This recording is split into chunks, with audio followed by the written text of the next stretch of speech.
Welcome to the Mama Needs a Moment podcast with your hosts, Chrissy and Cindy, co-founders of Her Plus Health Collective, and moms who understand the chaos of juggling it all. But here's the thing, your well-being matters. That's why we're on a mission to change the way moms take care of themselves. This season, every episode features a roundtable conversation, bringing together trusted experts from different backgrounds to talk about the topics that matter most to moms, creating space for more collaborative, whole person care. These episodes are short, meaningful, and easy to fit into real life. You'll hear from our Her Plus expert providers sharing expert insight and real-life tips you can use right away. Learn more about them in our free provider directory linked in the show notes. So take a deep breath, grab your coffee, and let's make these moments count. Welcome to Mama Needs a Moment. We are here with just a few of our Her Plus expert providers. They have come to join us for this important roundtable conversation on maternal grief and loss, supporting moms through difficult and hard seasons. In the next several episodes, we're opening up space for the many forms of loss mothers experience, including but not limited to miscarriage, infertility, identity shifts, or the loss of relationships, health, or loved ones, the loss of loved ones. These are conversations that don't always get the space or acknowledgement that they deserve, often because they're uncomfortable, misunderstood, or don't fit into the more traditional or visible definitions of grief. And because of that, many mothers find themselves carrying these experiences quietly without the validation or support they truly need. Our goal is to bring these experiences into the open and to create a space where grief in all of its forms can be named, explored, and met with compassion. So before we begin, each of our experts will briefly introduce themselves and share their area of focus. And as a reminder, you can watch in video format over on our YouTube channel. You can access that link in our show notes. You can go to YouTube and search in the search bar for Her Health Collective. And you can also go to our website to get to YouTube. Kelly, would you pop on and say hi and give a little background? Sure. Thank you for having me. My name is Kelly Smedley. I am a board certified psychiatric clinical nurse specialist, and I'm also a certified perinatal mental health professional. I am the founder and CEO of Waypoint Counseling and Maternal Wellness. We are a practice that focuses on pregnant, postpartum, and beyond. We serve women's and moms across North Carolina. And I am also a loss mom myself. I have experienced the loss of my son when he was 3 months old to SIDS, and that was almost 13 years ago. So I not only have professional experience, I have a personal story as well, and I'm excited to talk about this topic today. Thank you so much, Kelly. We're so sorry for your loss. And thank you for using your experience as a way to help others. I'm Catherine Rose. I am an integrative health practitioner. I work a lot with women and moms that are struggling with chronic or autoimmune conditions. And I'm also a single mom of two kids, 9 and 11. I'm just excited to be here. I too think this topic is not talked about enough. I'm glad that space is being created to talk about it and to make it almost more common to talk about and to make it okay. Make it okay for us to feel and just let other moms out there know that they're not alone.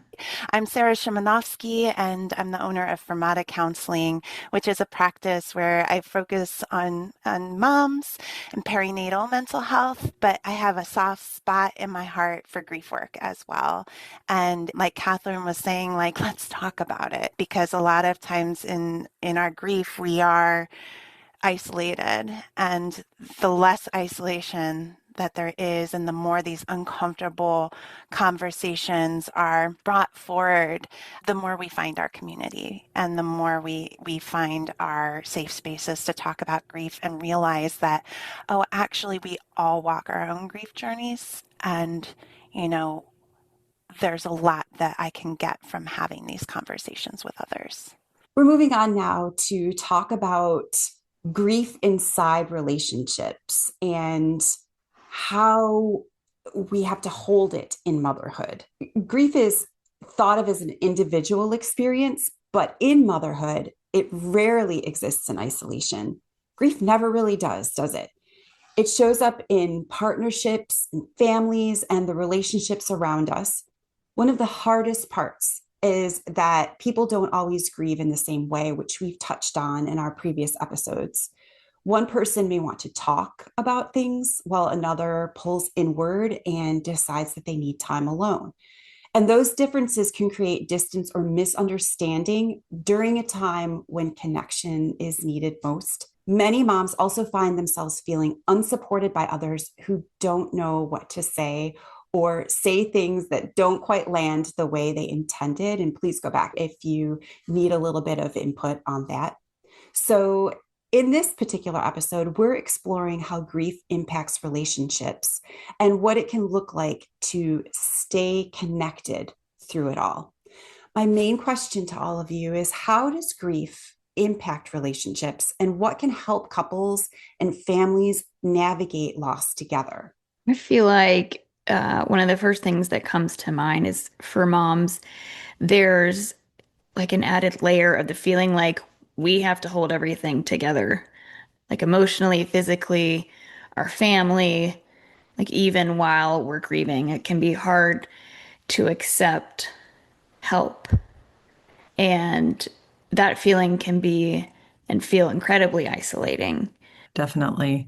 I think communication is crucial when a couple is experiencing a loss. And I see this a lot with miscarriage clients who've experienced miscarriage, where they are grieving deeply and their partner may not appear to be. And that can be really hard. And it's a different experience, right? Especially with miscarriage, because, the partner hasn't carried the baby. It's kind of surreal for them. So sometimes just educating folks about that can be helpful, but partnerships can really, really struggle after loss, especially if communication might not have been solid before. This is why divorce is high after the death of a child, because it can erode a relationship due to how everybody is processing the trauma and the grief and how they are communicating or not communicating. So I always encourage people, check in with your partner, give grace. It's really difficult when you might be having a good day and then your partner is not, and then that can ruin your day. And there's this ebb and flow and especially in the early days. So really just being patient, but making it an intentional point to check in. Hey, how can I show up for you? What do you need? Realizing your partner has a different personality, different way of coping. They may be internalizing more. You may be more external or vice versa. They may want to go in a quiet room. You may want to go and out with your friends and talk. So it's really different for everybody. I think when there is that kind of misunderstanding or tension, it's important to just name it and be like, hey, when you said this, I felt this way and that upset me, and really hearing and getting curious about where the other person is coming from. And it even means years later. Like I mentioned earlier, a friend of mine recently suddenly lost her child, and I have not been myself this week. It's brought up my own trauma. And my husband, he checked in with me last night, like, how are you doing? And I was able to just verbalize to him that, it's brought up stuff I haven't thought about in years, and it's hard. And so being there, just realizing everybody's experiencing it differently, and just being honest with your partner can really go a long way. This episode is brought to you by Her Circle, the ultimate community for moms looking for real connections, meaningful experiences, and expert support.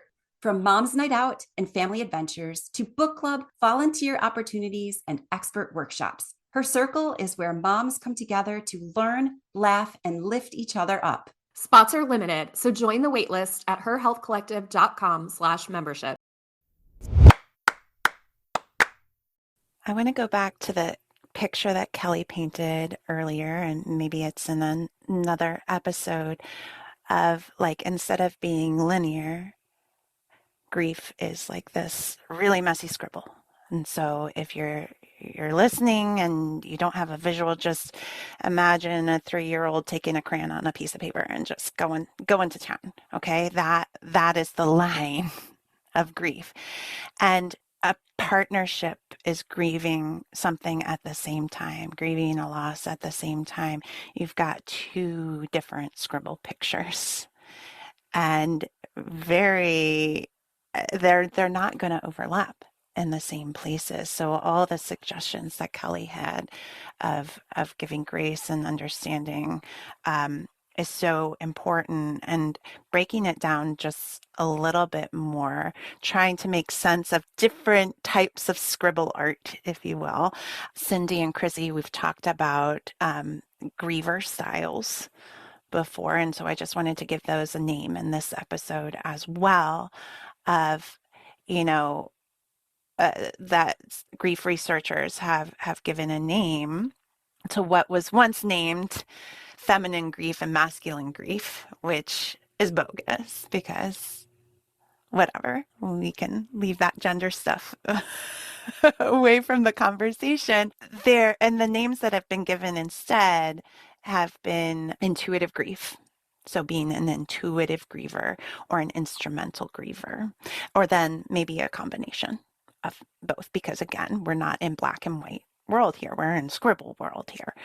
And so what an intuitive griever is someone who is emotive and is maybe openly weeping or even closed door weeping, but that is what they turn to express their grief.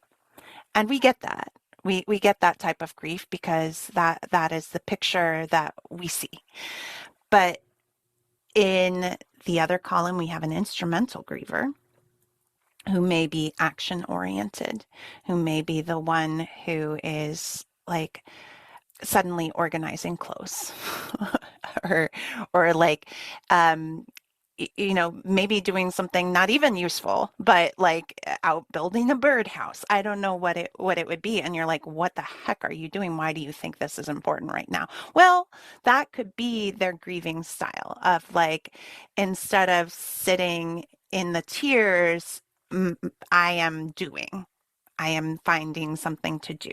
And so to acknowledge that these two types broadly exist can help when you are going through grief with someone, whether that be going through grief with a sibling due to the loss of the same parent, or grief of a child, God forbid, right? Of two parents having the same experience, but then being so vastly different.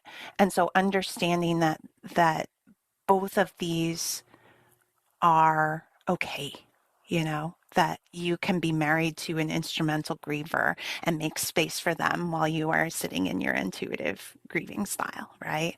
I actually have a question regarding that. So in some of these situations, we've been talking about like mutual grief, where perhaps it is the loss of a child, God forbid, or we had talked about divorce a little bit, where both of them are grieving perhaps the divorce.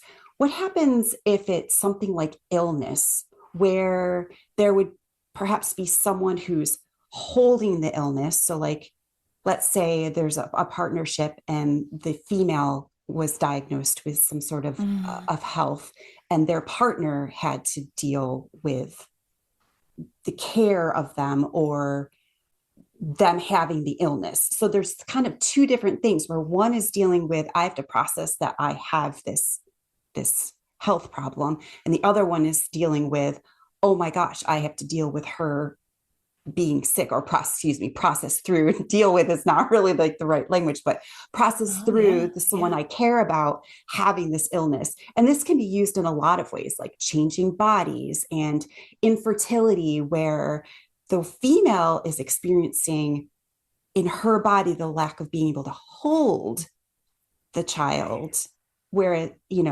so can we talk a little about that? Does that make anything different, or is it all still the same processing?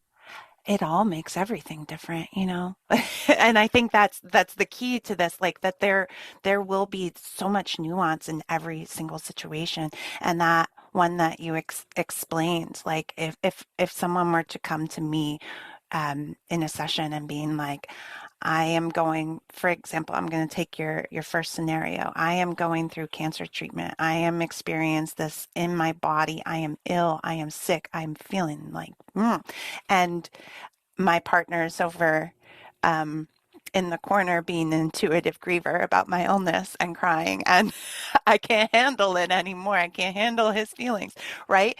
It's it's important that we don't ever like take away someone's grief experience, right? And say like, you're wrong for doing that. You're wrong for having those feelings about my illness. And yet the coexistence of those two things must be so hard, right? So if I were, and I worked on something similar.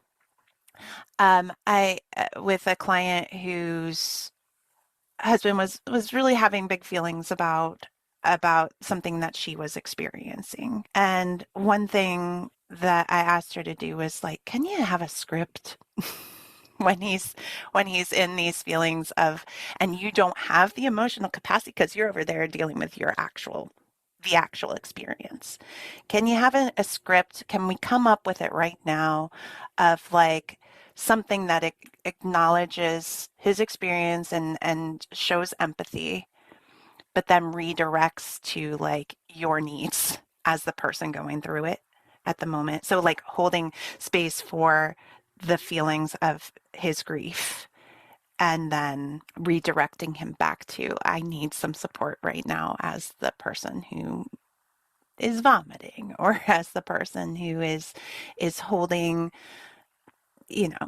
whatever the circumstance is. So is that the right answer that I give in a podcast for like, this is what we do? No, but like in that, it would be a scenario by scenario, but in that particular scenario, I could see something like that maybe being helpful. Thank you for that, Sarah. I think this conversation is really important because as we navigate grief within a relationship, it is so nuanced and there's so many layers because we do have different grieving styles and we do have different timelines. I loved Sarah's analogy of the two different scribbles laying on top of each other and how they'll never line up. So it's going to be a whole different process that we're going through at the same time. And in order to be there for one another and support one another and keep the relationship strong, there has to be some give and take and some conversations. Communication was something that has come up time and again in this conversation that I think is really important. So thank you everybody for your thoughts around this topic that I know sadly, many of us are going to go through at some point in our lives. I'd love to turn now to our final question, and it's an important one. What does support really look like? When someone we care about is grieving, most of us want to help, but often we don't know how. It's easy to fall back on familiar phrases, even if they don't always land in a helpful way. Because the truth is, support during grief isn't about fixing someone. It's not about fixing the pain. It's not about finding the perfect words. It's about being willing to sit with someone in the space that they're in and acknowledge what it is they are experiencing. And this is especially important for professionals supporting mothers, where the way care is offered can deeply shape how seen and supported someone feels. I have heard many examples from moms who have entered a space with a professional and perhaps felt that the support and care that they were offered did not resonate and was not what they needed. And it actually left them feeling more traumatized.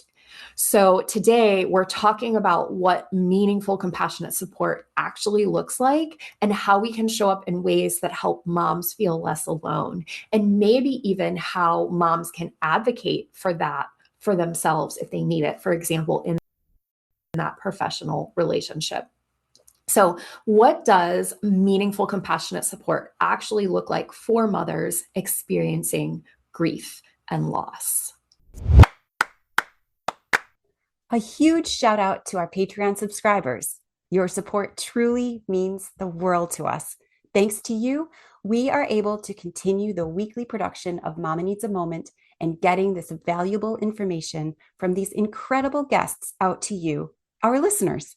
This final question has been recorded as a bonus and is available for our Patreon subscribers to go listen to right now. Be sure to log into your Patreon account and have a listen. If you're not a subscriber, we'd love to have you. The link is in the show notes. As we close this conversation, we want to acknowledge just how much courage it takes to carry and to name these experiences. Grief in motherhood doesn't always look the way we expect, and it doesn't follow a clear linear path, as we've said, but that doesn't make it any less real or worthy of care. If there's one thing we hope you take with you, it's this: whatever you are carrying, you don't have to minimize it and you don't have to carry it alone. To our experts, thank you for bringing your insight, your compassion, and your honesty and vulnerability to this space.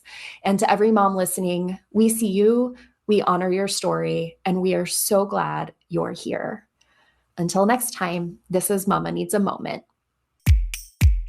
That's a wrap. You carved out a few moments just for yourself, and that's a big deal. We understand that time is limited, but we've got your back, which is why we keep these episodes short, sweet, and packed with goodness. Don't miss a thing. Hit the follow button so you're always the first to know when a new episode drops. If you had as much fun as we did, let us know by leaving a review. And remember to let other moms know that we're here doing motherhood alongside you. Grateful to share a few moments taking care of you.